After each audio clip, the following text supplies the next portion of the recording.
Graham, the older business owner, viewed the entire world as a zero-sum game of acquisition and loss. He had built his empire on the bedrock of cold calculation, believing emotion had no place in commerce. His office, high above the city, was a pristine chamber of polished wood and glass, a monument to his dominance. Clara, his young assistant, watched this empire grow, but understood the emptiness hidden beneath the surface. She believed true success was measured not in profit margins, but in the depth of one's personal integrity. Clara's calm demeanor was often mistaken for passivity, concealing a mind of sharp moral clarity. Graham often tested Clara's loyalty with tasks that skirted the edges of ethical practice. She would execute his requests flawlessly, yet always found a way to maintain her inner moral compass. He saw her as a highly valuable, but easily replaced, asset in his relentless pursuit of expansion. His primary rival, a man named Mr. Harrington, owned a long-established family-run warehouse across the river. Graham harbored a deep competitive resentment for Mr. Harrington's perceived old-fashioned loyalty and slower growth. He had often fantasized about the day he would finally absorb Harrington's business and eliminate his last major threat. One cold evening, as a freezing wind lashed against Graham's high-rise windows, the unthinkable happened. A massive, catastrophic fire erupted at the Harrington warehouse across the dark river. Graham and Clara watched from his panoramic window as the flames painted the night sky in furious orange and red. The flickering light illuminated Graham's face, revealing a calculating, detached intensity. He immediately saw not a tragedy, but an unprecedented opportunity to eliminate a competitor. Graham excitedly grabbed his heavy gold-plated pen and began to scribble notes for a hostile low-ball offer. He instructed Clara to prepare an immediate strategy to acquire the charred assets before dawn.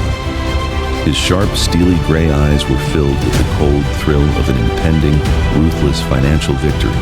Clara watched the roaring fire, her warm brown eyes fixed not on the flames, but on the potential human cost. She imagined the decades of work, the memories, and the families now standing helpless in the freezing cold. The young woman quietly put down her notepad, a subtle but significant act of hesitation. She looked at Graham, seeing the relentless machine of ambition that had cost him his humanity. Clara then spoke, her voice calm and measured, suggesting a different, shocking course of action. She proposed that they should send their own company's emergency response team to assist the rival firm. Graham looked at her, his expression twisting into a bewildered, angry scowl of disbelief. He reminded Clara that Harrington was a threat, a man he had sought to destroy for years. "We are not a charity, Clara," he stated. "We are a business built on strategic self-interest." Clara responded simply, saying, "Integrity, Mr. Graham, is a longer-term strategy than any short-term profit." She explained that their own firm had equipment that could help contain the blaze and save nearby community structures. The real value, she insisted, was in demonstrating genuine, unconditional humanity to the community. Graham dismissed her plan as dangerously naive, a foolish waste of precious company resources. Yet, Clara had already made a discreet phone call, her intuition guiding her past his objections. She quietly informed their maintenance chief to dispatch water tankers and extra personnel to the scene immediately. She looked at Graham with steady, empathetic eyes, making the choice for him in the silence. Graham was left speechless, his gold pen hovering over the hostile document he had been drafting. He could have fired her on the spot for her insubordination, but a deeper curiosity held him back. He watched the news coverage on his massive screen, showing the rival warehouse still intensely burning. Then, a few minutes later, the newscaster began to report on the unexpected arrival of his company's relief vehicles. The sight of his own logo and his workers helping their competitor sent a confusing jolt through his rigid composure. He saw the genuine, grateful relief on Mr. Harrington's face as he was interviewed in the rain. Harrington spoke not of business, but of the sudden, profound kindness of a long-standing rival. Graham, who had always thrived on fear and respect, felt a warm, unfamiliar stirring of public admiration. The phone began to ring ceaselessly, but it was not about his deal. It was calls of sincere praise from community leaders. He received a text message from a powerful client, simply stating, That was the finest move you've ever made.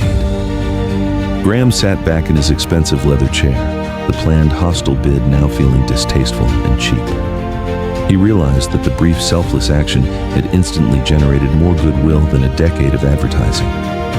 Clara stood by the window, watching the fire slowly come under control, her face calm and serene. She turned to Graham, her expression one of quiet affirmation, not gloating victory. She understood that she had offered him the one thing he could not buy, a chance at uncalculated goodness. Graham slowly crumpled the ruthless takeover plan in his hand, the sound startling in the quiet office. He looked at Clara, seeing her not as an asset, but as a mirror, reflecting his own lost integrity. He finally grasped that his obsession with winning had only led him to a vast, lonely summit. The true value was not in the acquisition of charred remains, but in the respect he had just earned. He realized that a business built solely on transaction is fragile, but when built on trust, is unbreakable. Graham, for the first time in years, allowed a slow, genuine smile to curve his thin lips. He picked up the phone, not to demand a deal, but to offer Mr. Harrington genuine restorative aid.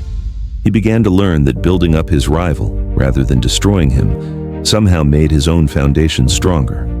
The greatest profit in life is not found in the vault, but in the balance sheet of a well-lived, compassionate conscience.